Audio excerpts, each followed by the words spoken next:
Good afternoon. My name is Iman Zaytoun, Head of English at the New English School, Amman, Jordan. I have been a proud member of this educational institution for the past 10 years. Today, I will be moderating our session entitled Making a Difference, Improving the School Life for Both Students and Teachers.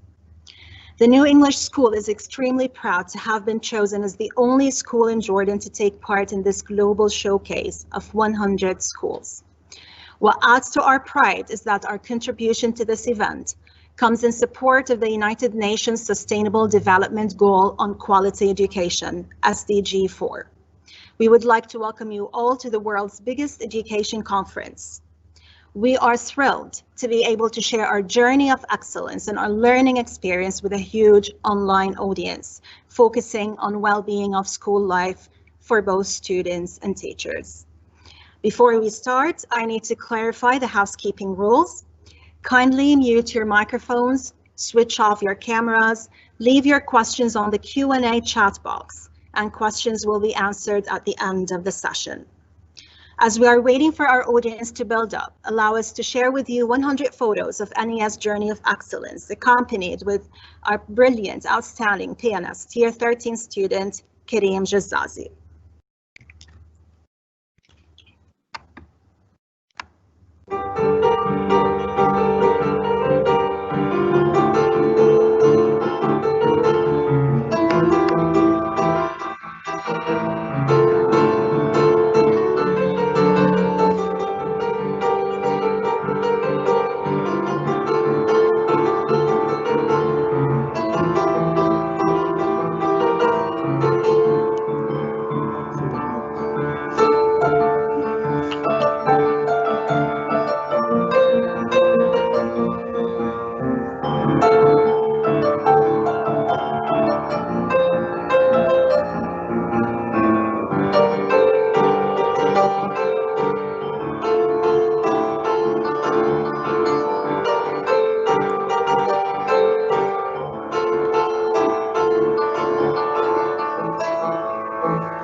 Thank you, Kitty, beautiful.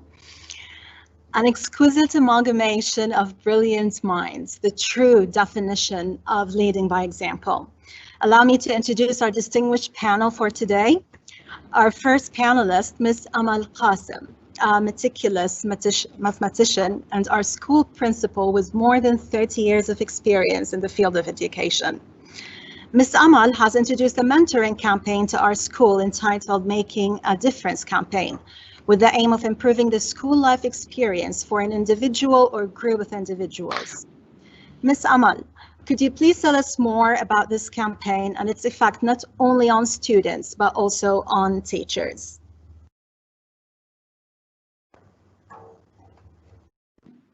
Can you hear me? Yes, Ms. Amal. Thank you, Iman. On behalf of all my colleagues at the New English School, we are extremely honored and proud to be part of this global event. It is indeed an amazing learning experience for all educators in the world. So for this, I'd like to thank you. Thank you so much. And I'm also proud to say that I joined NES in 1992. I would like to show, just to share my screen, if you'll excuse me 1 minute.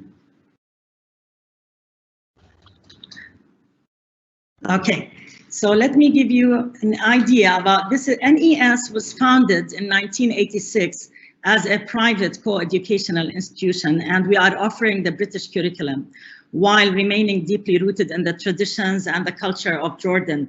And it is located in Amman, Jordan. And here is the view for this year, 2021. On the occasion of the World's Teachers' Day, a few days ago, actually, from all of us at NES, I would like to thank and congratulate all the teachers in the world, as they were and will always be our heroes, who did an amazing job, actually, during the COVID-19 pandemic. It has been an extreme situation for the center, for the entire world, with all the challenges. Our students have changed radically. Our students and all the students in the world, actually. Today's students are no longer the people. Our educational system was designed to teach. Our students are all native speakers of the digital language.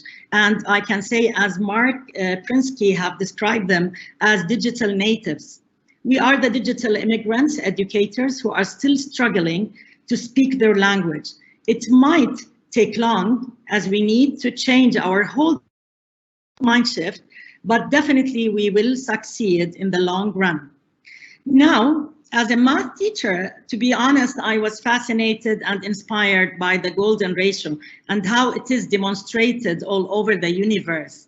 And now, as a principal, I was inspired by Simon Sinek, powered by Simon Sinek's powerful idea, the golden circle. And as you can see from his famous book, Start With Why and Find Your Why, the golden circle, I would like to share our learning experience in regards of how we have applied it in our school, especially with this program. So Make a Difference campaign is our mentoring campaign.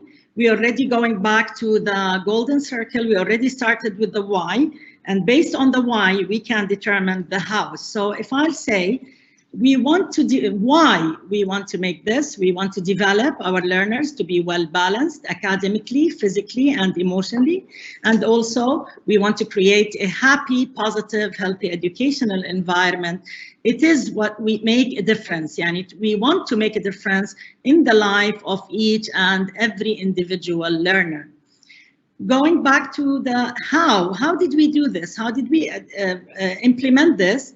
We already introduced Make a Difference campaign, educating the culture of all the NES community, educating all of our NES community, parents, teachers, students, spreading the culture everywhere, introducing the mentorship program, and also enhancing the role of the well-being advisor. Again, the procedure or the process, we plan it, prepare a mentoring program, The terminology we're using, mentor, mentee, mentoring, the questionnaire, mentoring agreement, the barrier plan, and the action plan. Also, we just would like to say that how did we establish the guidelines for keeping a mentoring relationship? How did we build effective mentoring relationships? And how did we develop the trust and the setting the goals, sharing resources? How did we keep a record for all our discussions? And on this, I would like to share with you a few documents that we already used for this process, for this mentorship program. There are 3 types of the mentoring, whether academically or personal growth, the well-being, or from teacher to teacher career planning. So we split it into 3 parts, and these are the types of mentor relationships: student to student, faculty to faculty, or faculty to student. Again, here are some documents for student mentor program, SMP, and we've got the mentor, the buddy, the mentee, and the teacher mentor program, also the mentee, the mentor, and all this, the documents. Also, we have the meeting record sheet, how to write the targets, the action taken, and the due date. All these are documents for the sake of reflection and feedback. Going back to the golden circle, I started with the why and then determined the how, and how to achieve the what. What skills do our students need to be successful in their futures? What opportunities we should give our students and teachers to make a difference? And if I want to reflect on this, definitely we have both highs and lows, pros and cons everywhere. And in any program, definitely it's not fully successful. Yani we can say we've got obstacles, we've got challenges, and I believe that we can treat this as a learning experience. We will continue learning from our past programs and work really hard to improve our future. Yani we cannot go on or move forward unless we learn from this experience. What did we learn? What are the lessons that learned? What reflection and learn? Mentoring never ends, and this is, I think we all believe in this. Many people think that it's going to take it takes a lot of time, but actually it doesn't. It takes sometimes 5 minutes, 10 minutes. It will more than enough every few days. Mentoring another person will also, it will help the person himself to focus on his next steps. Mentors can make a difference in the life of their mentees by very simple things. You can't believe it from our success stories, how many success stories we have only with the very simple things only. Creating a mentoring program has been also affected or a good effect on the mentor or the mentee and the school itself. So at the end, going back to our golden circle, we say that our outcome we did achieve at NES. We are a happy, positive, healthy, confident, caring, responsible, and successful community. And I would also together, definitely we can all make a difference. We can all, if we work together, we can make a difference. I hope this experience that your school have found our sessions, I hope that you have learned something and to take back with you or to take to your educational journey. Thank you so much for listening. Thank you, Ms. Amal. Thank you. You are a true leader by all means. Thank you. Now we're going to move to our second panelist, Mr. David Cooksey, the head of upper secondary, a smart scientist and a specialist in international development and education. Hi, David. How are you? Good afternoon, and thank you very much for that overpowering introduction. David, in our school meetings, you always stress on the fact that school is about more than examinations. As a matter of fact, you always urge us to replace the term examinations with assessments. So could you please elaborate more on how could schools be utilized to shape our young learners' personalities as future national and international citizens? Certainly, Iman, and welcome everybody else to a sunny Jordan. As we all know, but to be honest, we often lose sight of, education is about more than simply passing exams and gaining formal qualifications. I'm not saying that certificates and qualifications are not important, but that we need to remember that education is also about preparing the young people in our care to take a full and responsible role in the society in which they live and ultimately in the world itself. Our students are destined to become the civic, political and business leaders of tomorrow, and we owe them and society a duty of care in preparing them for those roles. Leadership does not come naturally to everyone, and the skills required of leaders, honesty, integrity, self-confidence, commitment, passion, communication, empathy, humility, and so on. These do not all come naturally. People need to be able to practice and develop these areas of their characters, understanding, and personality. And this is where we, as educators, can help.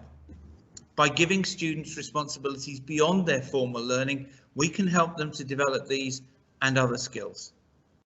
At the New English School, we have a student leadership team of 7 who, in more normal times, meet with senior school leaders on a weekly basis to discuss school issues.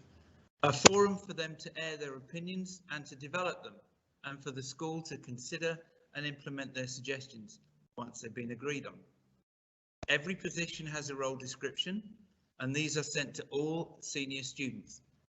The process of application is the same as for any regular job. The applicant writes a formal letter of application, attends an interview with a panel of staff, and decisions are made based on the results of the interview.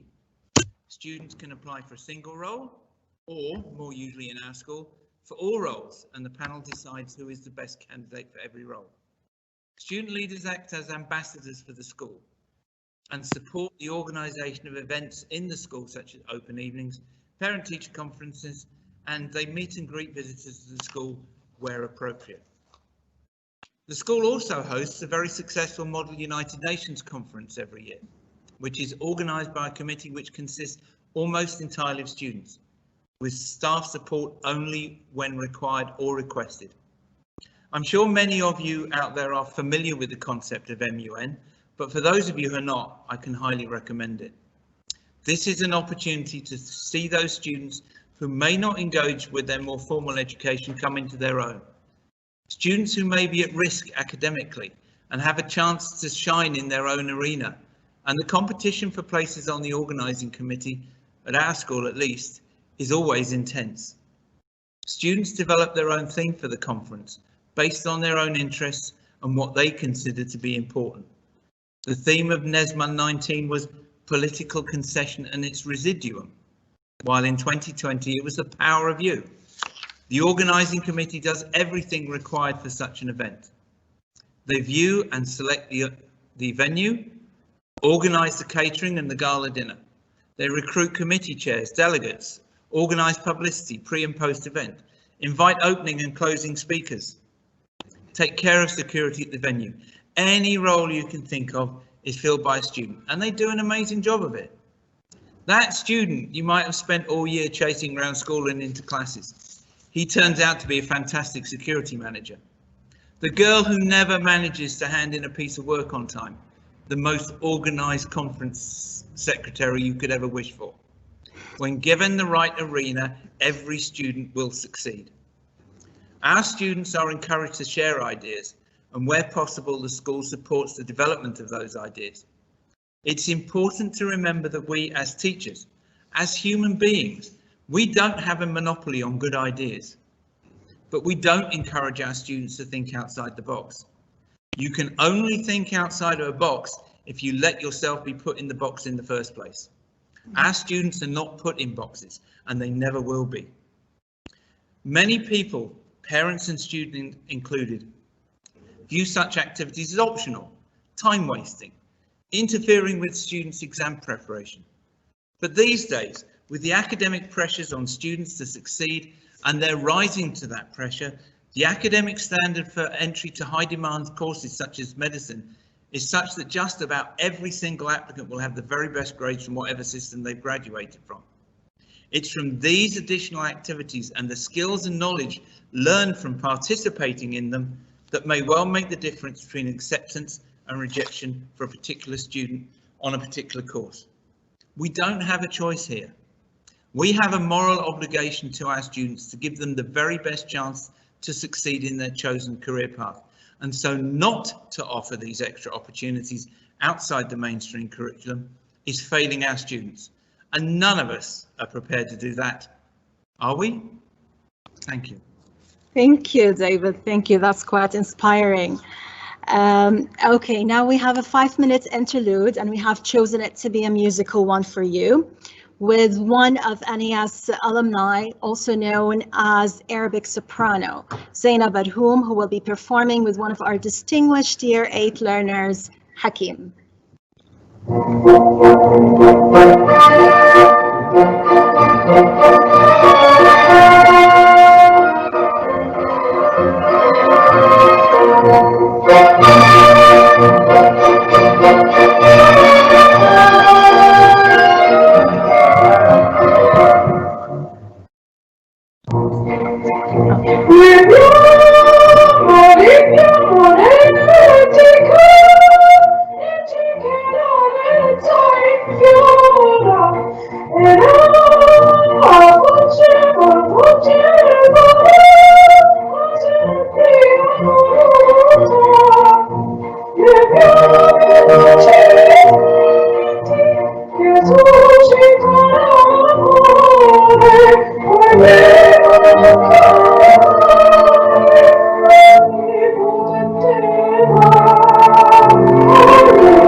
Thank you very much for the lovely introduction. Thank you to Hakim Howie.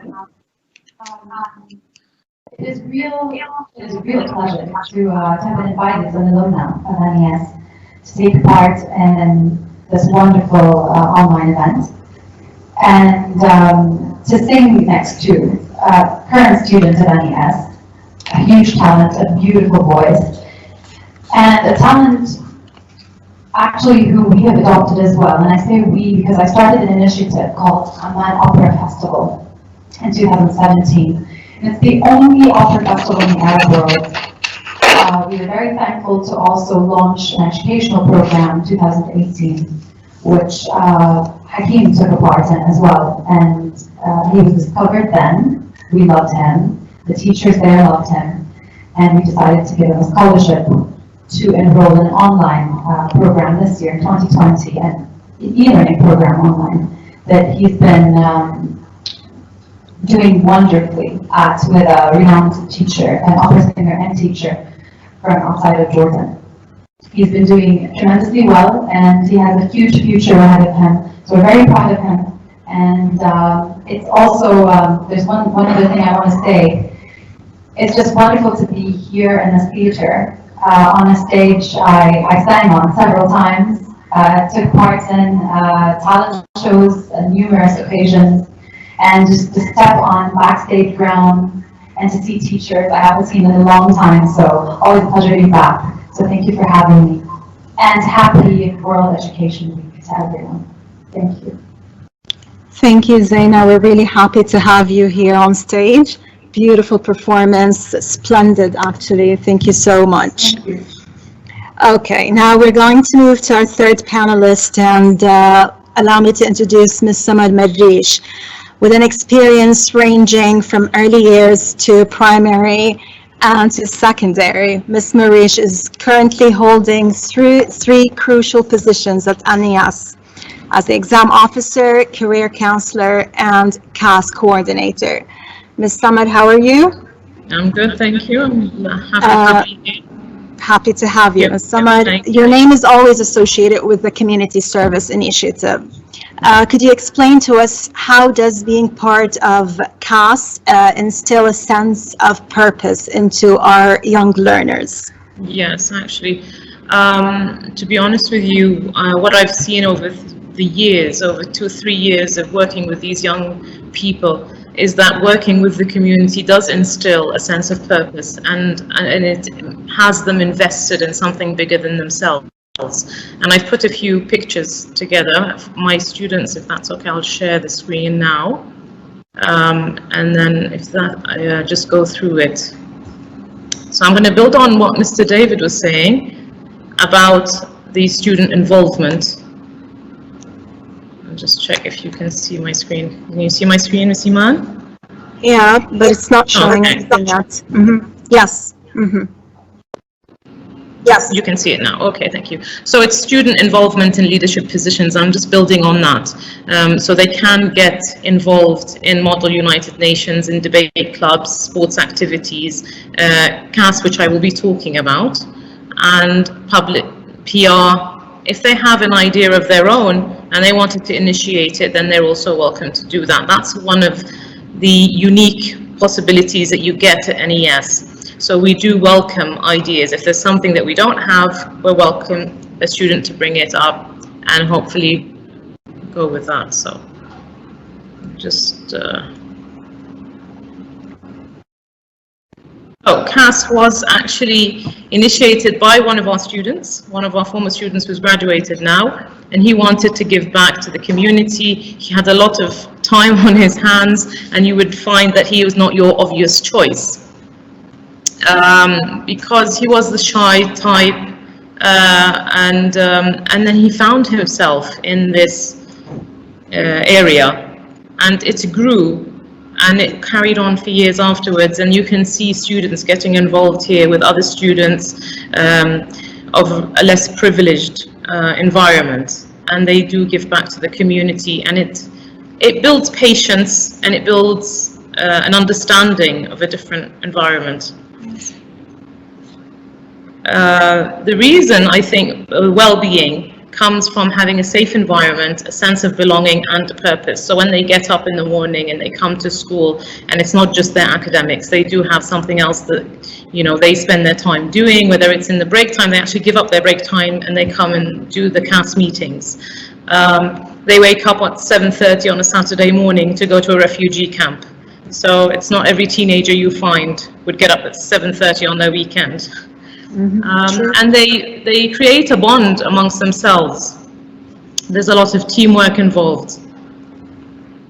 And these are a few of our students here. This was a Smile in a Box campaign, handing out toothbrushes, which were also donated by a parent at the school for dental hygiene. Some of the skills that help build their confidence are the critical thinking, problem solving, organization, teamwork, and reflection. So they go through all these processes over the year, And we actually deal with students who are in year 12 and 13. And they slowly develop on these. So you'll find that some students are better at organizing than they are at problem solving, and others are better at problem solving. And this teamwork brings them together. So the process that we go through of a CAS project, so we start with the idea, the brainstorming, and then we present it. If it's approved, there's several paperwork to go through, and it has to be added to the calendar. After they go through all this process, and the important thing here to say is that as a supervisor, I don't do anything. I just supervise, I just watch, and I let them go through that process of brainstorming, and then having a problem, and then thinking of how we're going to raise the money, and coming up with fundraisers. So all this does take time, and it helps build their character, and it helps build how they think. They develop a resilience as well. It's not always easy. A lot of times it hasn't worked. We've come up a lot, short on money, people not turning up because they have exams, and with them being a student, that has to come first, of course. So they have to work on their time management. They learn to deal with emotions. One project we went to was a nursing home for the elderly, and I found the students found that very difficult to handle emotionally. And then after we left, we had a reflection and we talked about it. And there are nice times. They go away feeling really happy. Most of the time they do, but it is dealing with emotions, so it's the good and the bad. Mm-hmm. And just continuing the CAS project, we have a risk assessment that they have to fill in, the parent consent letter. We look at the reflection and people's feedback, and then we publish it in a newsletter. So there is a process. And as I said, they take full ownership of that. Even the newspaper article, they write it, and it's their reflection. And it has, just go back. It always ends with food. We always have celebrate when we have food. So this is a few of our students here, and they were teaching these children in a refugee camp some music. So this girl brought in her keyboard, and she started teaching them how to play musical notes on it, and they were overjoyed. That's really beautiful. Yeah, and an important part of it is the child protection policy, because we do deal with children. So as well as our staff being aware of the child protection, because our students are under 18, we had to reflect that with our students who are aged 17 and 18, who are dealing with the younger children. So they had to be aware of the boundaries and the limits and the children's rights to safeguard the younger children. This was a CAS iftar that we had, and we always welcome feedback from any student, any parent, any partner, any organization that we go to. We like to hear feedback, because we need to get better. We need to improve, and we need people to have their voice heard. And I think the young people now more than ever need to have their voice heard, and we need to respect that. They can leave, we have feedback pamphlets that are in my office, and they can just come at any time or outside the office, so it can be anonymous if they don't feel comfortable saying it's them, and just to express how they're feeling. And they can also go to another member of staff if they don't feel that they can talk to somebody in particular. And I think that's my reflection. If you have any questions on that. Yeah, we're going to have questions at the end of the session. Thank you, Thank you so much. I'm going to hand back to you and stop sharing my screen now. Okay, thank you, Ms. Samar. That was really amazing, and it's really wonderful to see students developing. The last 2 years in year 12 and 13, we actually witnessed a tremendous change in our students, whether it's basically a personal, academic is important, as you all mentioned, but also this personal growth is really important. And the true reflection of any educational institution is its learners. And that's why with us today we have two outstanding year 13 students, Zaid Douglas and Shahid Abdelkader. Both are going to reflect on their own personal experience at NES. We're going to start with Zaid, the young entrepreneur, and he's going to tell us more about his entrepreneurship experience at NES and how has our school supported you as a nourishing entrepreneur. Zaid, the floor is yours. You can come here. First off, thank you, Miss Iman. Second off, hi, my name is Zaid Douglas, and I'm a senior at the New English School. I'm a creative, hardworking individual. I love meeting new people and open myself to new opportunities. And I continuously strive to self-develop through numerous tasks and activities. Through my food blog and many different ventures, I aim to leave a creative mark and make change. My school has impacted me greatly and allowed me to become who I am today. I have been a student of the New English School for 15 years. It doesn't feel like a school anymore. It feels like home. Ever since I was in early years, I always sensed care and support from all my teachers. Some of them have made an impact on me till this very day. They really helped me explore my talents and embrace the creative side in me. They were truly role models to me. I always like to experiment around with different tasks and activities, and I always end up with a large amount of support from my community at school. Since my hobbies and interests were always unique and not a classic commonly found activity at every school, my school has never failed to present me with a unique opportunity such as joining and working with the PR department. This experience has truly been like no other. I felt great that I had finally found a space to freely express my talent and creativity. I have definitely felt more confident after assisting on many events with the PR team. I was able to flee. My school and the support it has provided me has shaped me to the person I am today. I am very proud to be part of the NES community and the continuous change it aims to make to our society by nurturing kids and shaping them into become the leaders of the future. Thank you. Thank you, Zaid. You are definitely an amazing student, and you have really worked hard on yourself and on improving yourself. Another distinguished student we have with us today is Shahad Abdul Qadir, who actually joined our school 5 years ago. And she's going to reflect on her personal experience and tell us about how has NES aided you in developing yourself as a student and as an individual. Shahad, the floor is yours. Hello everyone, my name is Shahad Abdul Qadir, a senior student at the New English School. I have been a student at NES for the past 5 years. Before I arrived at NES, I was never considered one of the top students. I struggled in so many courses. However, after finishing my first year at NES, I could sense a tremendous change. I became one of the top students in my year and maintained that position till this day.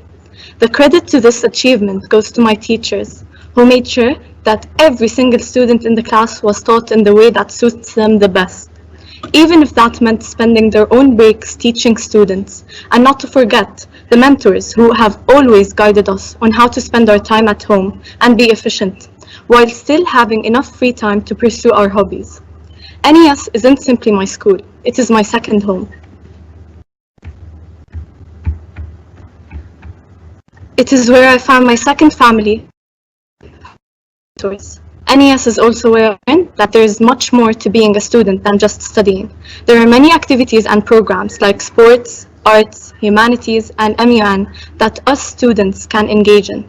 These programs are there to teach us valuable skills and enrich us with new experiences.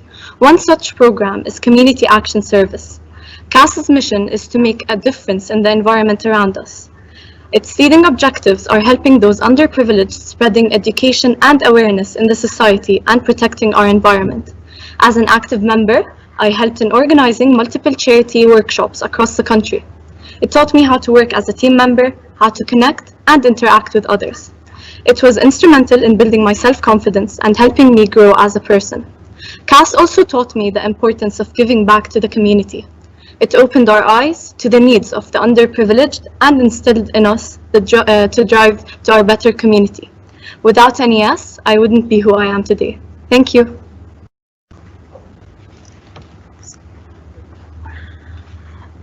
Thank you, Shahad. This is really a testimony that we are really proud of from both you and Zaid. And now we are ready to receive your questions. I think this question is for Ms. Amal.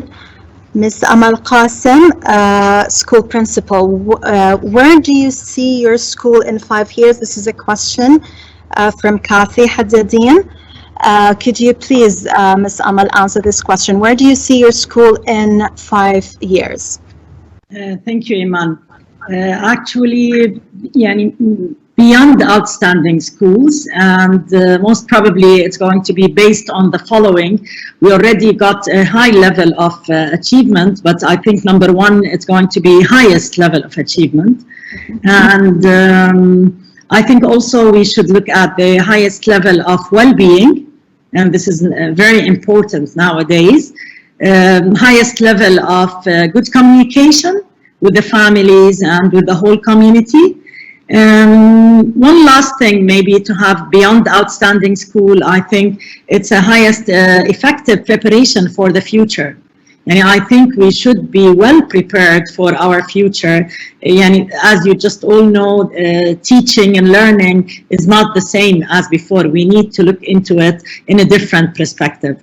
So hopefully, I'm aiming, we are in an outstanding school, but I believe still we can improve more and more. So beyond outstanding, if we look at these based 4 categories, which is achievement, well-being, communication, and preparations for our future. Thank you, Ms. Amal. Another question about the campaign. Asil, Ms. Asil, she's asking about how far can this campaign be implemented if schools go online? And since this is the case for the time being, yes, how do you think we can apply, Ms. Amal, this campaign virtually? I think teachers can always build a strong rapport with their students, even if it is virtual. As a matter of fact, online will be facilitating our campaign. It's much easier and easier access for our learners to actually with their teachers, since they are available anytime. Even in school, it's when it is not virtual, only they have just a strict timing. But when it is virtual, I think it's going to be during any other convenient time. So it's easier. It's going to, we can implement it easily. I find that it is the facilitating, it's much easier for that. Yes, I do agree. It might be a burden on the teachers, though. Do you agree, Ms. Amal?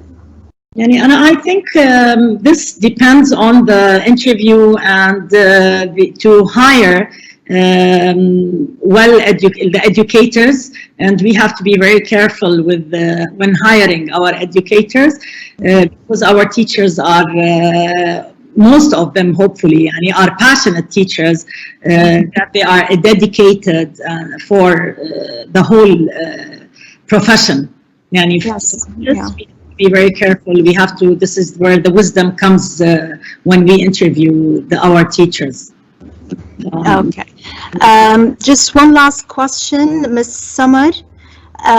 There's a question for you about how can we start up a CAS project. The last 2 minutes, Ms. Samar, if you can just briefly explain to us, how can we start up a CAS project in our school? Right. Well, I think it's pretty straightforward. There's just need to get the students involved, and I think giving them control is the best thing. So get something that they're passionate about. So across our projects, we've covered, environment. We've done the planting, the recycling, the children's refugee camp, Habitat for Humanity. So there's a lot of building and physical work going on. I think it has to be something that they're interested in, and it has to come from them, the initiation. So the supervisor of the school just needs to listen and guide and make sure that their students are safe and going into a safe environment. Okay, thank you, Ms. Samar. I think our time is almost up. I just want to thank you, our great panelists for today, Ms. Amal, Mr. David, and Ms. Samar. And I do wish that everyone actually benefited from today's session and enjoyed it as much as we did. Thank you so much, and happy World Education Week. Thank you. Thank you, Ms. Ima.